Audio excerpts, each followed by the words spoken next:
All right, now that we've looked at some of kind of my buildup over the years, figuring gear out and finding exactly what works for me and how my system is, I wanted to take you through some options that if you were just going to try a layering system, what are some things that you could pick up, maybe less expensive and get the same outcome per se.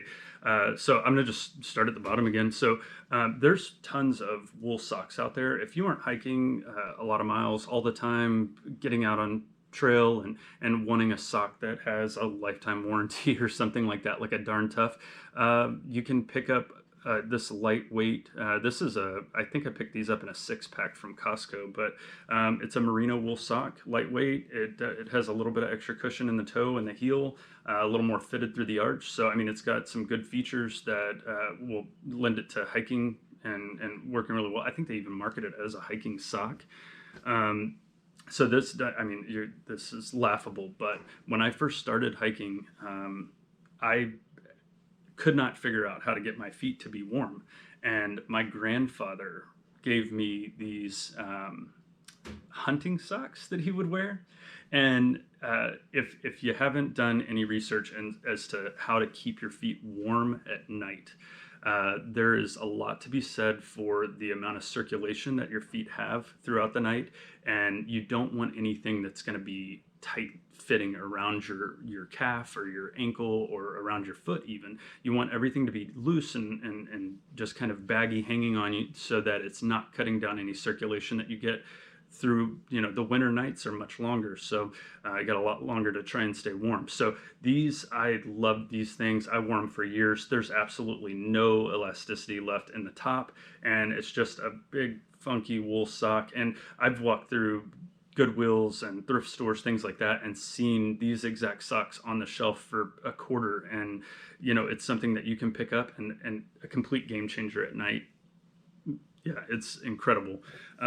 So as far as oh, sorry, I'm going bottom to top. So now, as far as long john bottoms are concerned, or base layer bottoms are concerned, this is a Patagonia Capilene, a very old pair of long johns. And what I was talking about, why I switched from synthetic to wool, you can see right here, ember on a fire burned through these and made a couple of holes. Pants still work perfectly fine. There's just a couple of holes in them. No big deal. It adds character. You can get these. I mean, eBay's a great option for something like this. They're always on auction, these blue Capilene pants, and they're 15, $20, and you have a nice synthetic base layer. Russell brand, Walmart. If you don't know, every year Walmart puts out long johns top and bottom. I'm in the Midwest, so we may get a little bit different stuff than you would get if you were in Texas or Florida or something like that. There's two main things that Walmart carry for base layers that are just incredible. One is called Cuddle Duds, and they sell them in the women's kind of underwear department. And I bought them for my wife. They make different levels of the Cuddle Duds, and they're incredibly warm. Men and women, just if you're a guy, go in there and buy a larger size that's going to fit you. They have a sizing chart on it.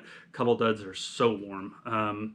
The men's section option a couple of years ago was Russell brand, and these are fleece. They're fitted fleece long johns, and I want to say I paid like $12 for the bottom, $12 for the top, but if you've worn fleece before, you know how warm it can be. $12, and these are almost too warm. I don't carry these because of how warm they are sometimes. My wool long johns actually are heavier than these, so the less expensive option. It's warmer. It's you know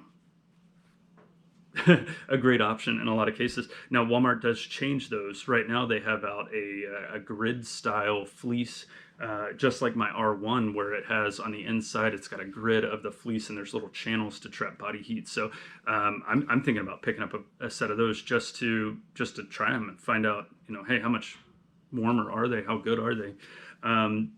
As far as other base layers, I use wool base layer for top and bottom. If you're going to go synthetic, Patagonia makes this is I believe it's a Capilene 1, but it's a silk weight. base layer shirt. You can see it has some logos on it, stuff like that. I picked this up on eBay in an auction years ago. It's from a race that happened December 17th, 2011. But the way that they make this shirt with such quality, it's held up. I hiked in this thing for a long time and gotten a lot of years out of it, and I paid like $10 or $12 for it, and it's a great silk weight base layer. Patagonia also makes some other base layers that are synthetic but a little thicker. So this is another Capilene layer. It was another eBay purchase. It's a Capilene 2, and it's just a long sleeve base layer shirt, incredibly warm, definitely works well. And again, it was an eBay find, super inexpensive. I have a tendency of just searching Patagonia men's clothing, Columbia men's clothing, and switching to least expensive option and see what's out there that people are selling. And I pick up a lot of deals that are just super inexpensive. I mean, you get a $125 shirt for 15 or 20 bucks. There's nothing wrong with that. This is the fleece top that goes with the Russell pants. So it's a full setup and incredibly warm base layer, like I was saying. Moving up, the next thing, the buff. I was talking about the different buffs that I carry. There are these face masks. I'm not going to try and butcher what they're called. I don't remember, but this is from Smartwool. It's very form-fitting. I tried this out for quite a while. I was on a Smartwool kick for a little while, and it worked really well. Covers the ears, nice around the neck. It's wool, very warm, but it is very tight fitting around the head. So if you've ever had hat hair where your scalp actually is tender from wearing a hat too long, this will give you that in one night. So I kind of put it away and haven't used it since. But it's for extremely cold weather. If I were going to put this on and then put my down beanie on over it, it's great. I don't know that I would use it multiple days in a row when I have other options. There are some less expensive buffs out there. This camouflage buff, it's a no-name brand. You can search on Google and find just tons of these things, and some of them you can get them for like 3 for $10 or 3 for $20 or something like that. So beyond having to search online, Walmart sells a thin.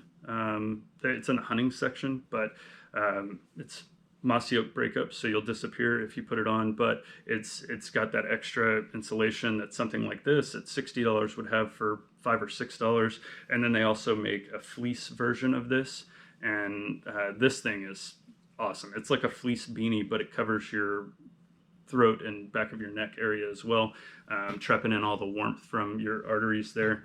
And then going on to some gloves. I have a couple of Walmart option gloves here. So this is the cheapest pair of gloves I could find at Walmart. I think they were $1.97, and there's nothing to them. They're very basic woven gloves, but they, when it's 40 degrees outside, they're just enough. They work perfectly. 45 degrees, something like that. Super stretchy. If you run them, that's great. I know guys that will trim the tips of these off and wear these all the time when they hike. They love the things. And then for like $5 or $6, you can get a fleece kind of thicker insulated type. They're Thinsulate, 80 grams Thinsulate. So this was another Walmart buy. $5. I've melted the fingertips on them, moving logs around in the fire, and beat them up. But they work well. They're really warm, and before I found possum down gloves, I wore these on every trip that was cold. So well worth their cost at $5. And so hopefully this kind of gives you a little bit more perspective on base layers that can be less expensive. Don't want to miss the hats. Every time I go to the outlet mall, I see these woven hats. This is from this is a Mountain Hardwear one, so I picked this up at the Columbia outlet, and they always have these on sale at some table. This is a North Face one.